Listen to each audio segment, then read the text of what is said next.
Hello guys, it's Ethan here. Today I'm going to go over the Algebra 2024 STAAR test for review for the STAAR test coming up next week, right?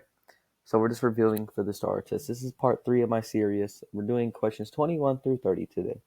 So enough yapping, let's jump into it. So the quadratic function f of x is equal to x squared. Graph g is transformed to create this graph over here.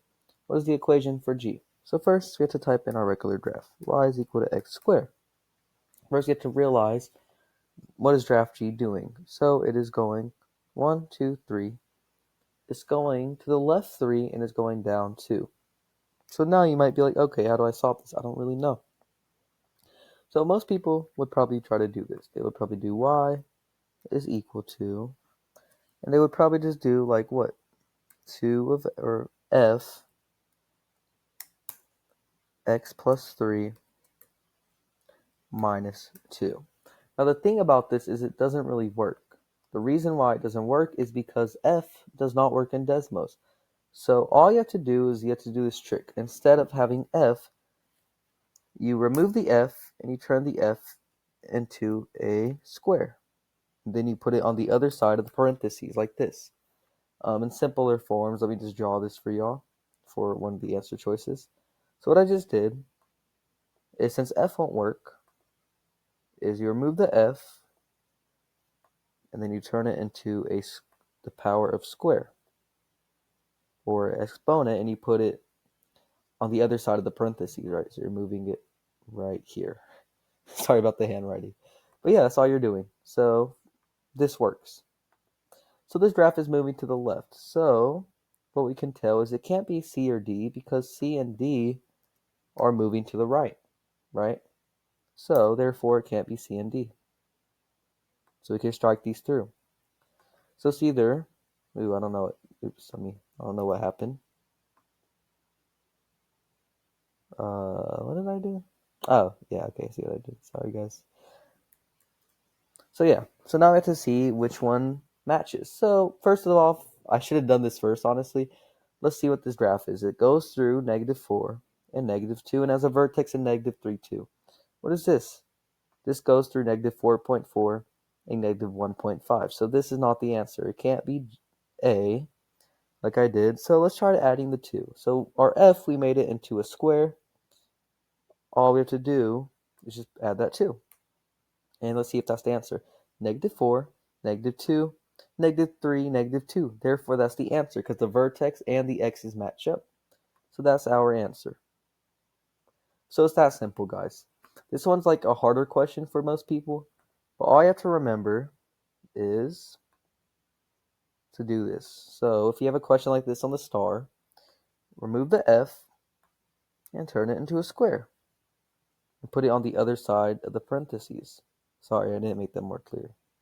Move the f, turn into a square. So it's that easy, okay, guys? Let's do 22. The graph is represented by the standard form equation 2x plus 3y is equal to 6. So all we have to do here is we have to slide x divide y this, right? So do you know how to slide x divide y? Slide x divide y is you're sliding the x to be over the y. So what you're doing here is all you're doing is you're drawing it to be on this side, and the opposite of 2x is negative 2x, and you're turning into the opposite. The reason why, I don't know I don't know why we have to do that, but this is basic. We're just factoring it, okay? We're just rewriting it in a way that we can put in point-intercept form. So we keep the 3y, and then, oh my gosh, I'm sorry about that. And then, let me just reset this. We keep the 3y, and then the opposite of 2x is negative 2x. So we do negative 2x is equal to 6. So all we did here is we slid the x, and then we did the opposite. The opposite of positive x. Positive 2x is negative 2x. And now it is divide everything by 3.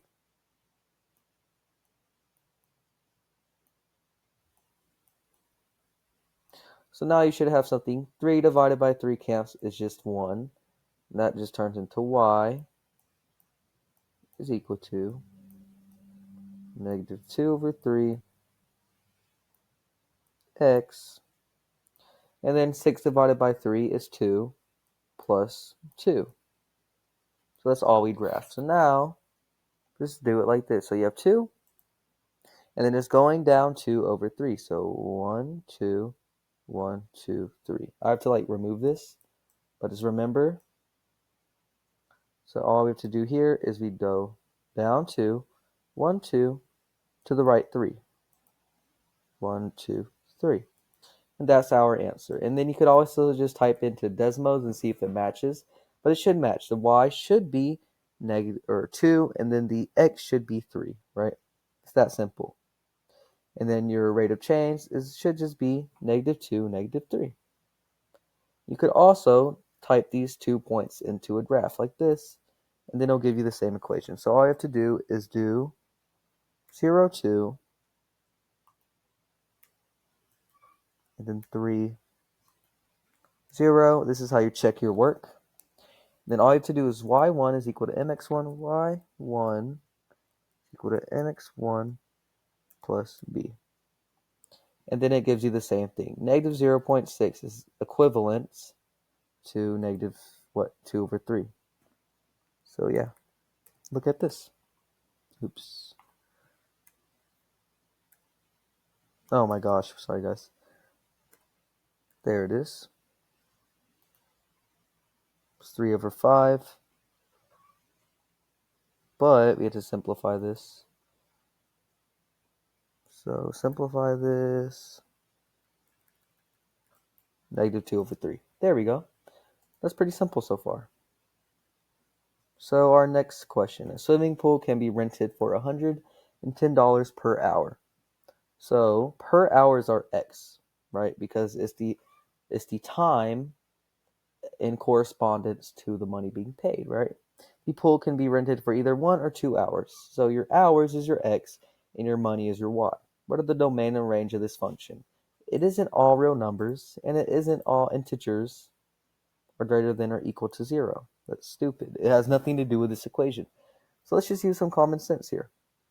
So if you rent the pool for 1 hour, it is 1 hour is equal to $110 being paid. That is correct. So what is that plus 100? So 2 hours, therefore that should be $210. This makes sense. This does not make sense, right? You're just seeing what makes sense. Next one. We have 6 more questions left. Let's hang in. We have, which value of m makes the equation true? This is easy. So all I have to do here is type this in the Desmos. And the thing about this is it doesn't work right away, right? So if we try to type this in, 2 over 3 m minus 9 is equal to 1 over 3 m minus what, 27? That doesn't work. So there's something you have to do. All you have to do to make this give you an answer is turn the m into an a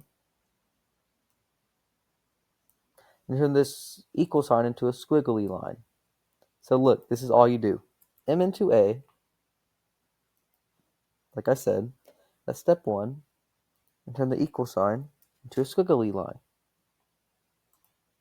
And then your answer is negative 9. It's that simple, guys. That simple. Okay, we're halfway done. A quadratic function is shown on the grid below.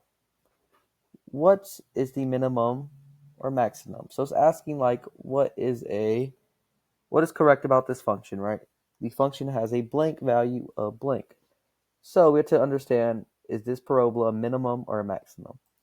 So this is an example. I'm going to give y'all what a minimum and maximum parabola are. So if it's going up like this is called a maximum. But if it's going down, this is called a minimum. So this is a max. This is a min.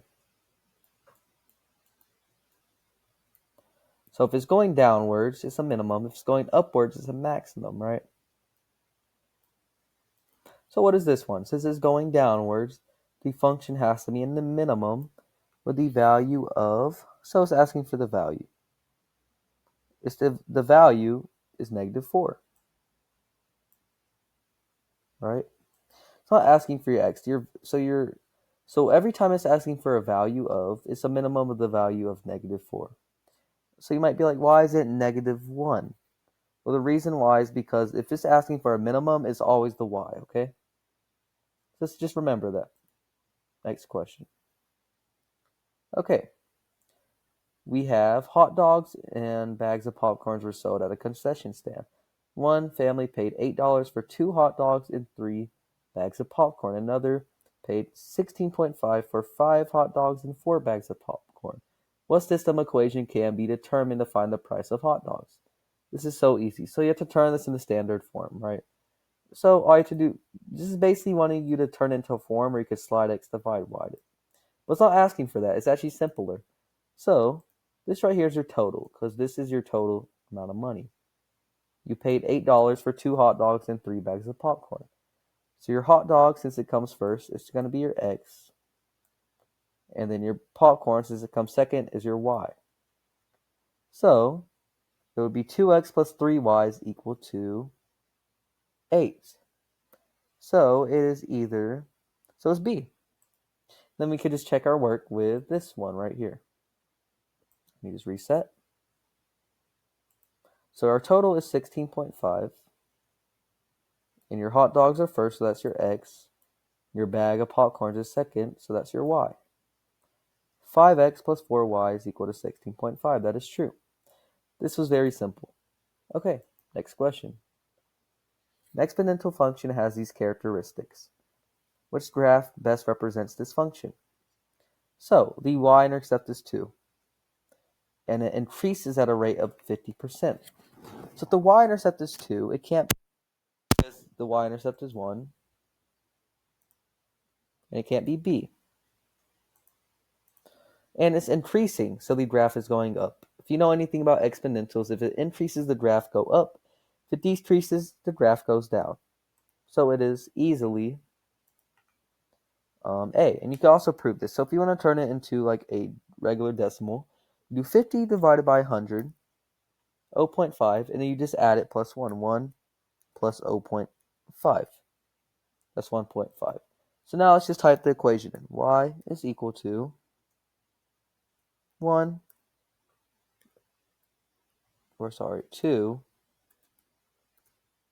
1.5 to the power of x. And the lines look very similar. If you want to be more specific, just zoom in on this and just see, okay, one of the points on this exponential graph is 1, 3. Is that one of the points on this one? Just type it into Desmos, 1, 3. And that is one of the points. So therefore, your answer is C. 3 more questions left. Okay, sorry guys. The graph shows point W and point B. Which equation best represents the point-slope form of the line that passes through point W and is parallel to point P? So this one is honestly, I don't really like these ones because it's asking for point-intercept form. So if you look at your references, point-slope form is y minus y1, and then it's this right here. Point-slope form is y minus y1 is equal to m x minus x1. So now we just have to write that. So all you have to do is just draw this out. So let me get my graphing pad. So all we have to do is find the slope, and we have to find y minus y1 is equal to x minus x1. So all I have to do is do y minus what? What is the x1? And now I have to find the slope. So our slope would be 1. And is this, okay, so it's equivalent. Which equation best represents the point-slope-intercept form of the line that passes through the point W and is parallel to the line P? So first we have to find the slope. So 1, 2, 3, 4, 5, 6. Sorry, guys. 1, 2, 3, 4, 5, 6, 7, 8. 1, 2, 3, 4, 9, 10. So you have 8 over 10. So which one? So 8 over 10 simplified is 4 over 5. So it's either A or B. So all we have to do now is let's just do what would negative 4 over 5x be on a graph? Right, so all I'm doing here is we're just going to make sure this is right. So the line is going upward, so it can't be negative 4 over 5x, but positive. This one is going upwards, so therefore is y minus 5 is equal to 4 over 5, x minus 1. That's your answer. Okay, that's simple. If y is equal to x squared and y is equal to f, x plus 7.2, what is the vertex of the graph? So remember what I told you about the f's? All you have to do is turn the f's into a square. So you just do x plus 7.2 to the power square. And then it tells you vertex is negative 7.20.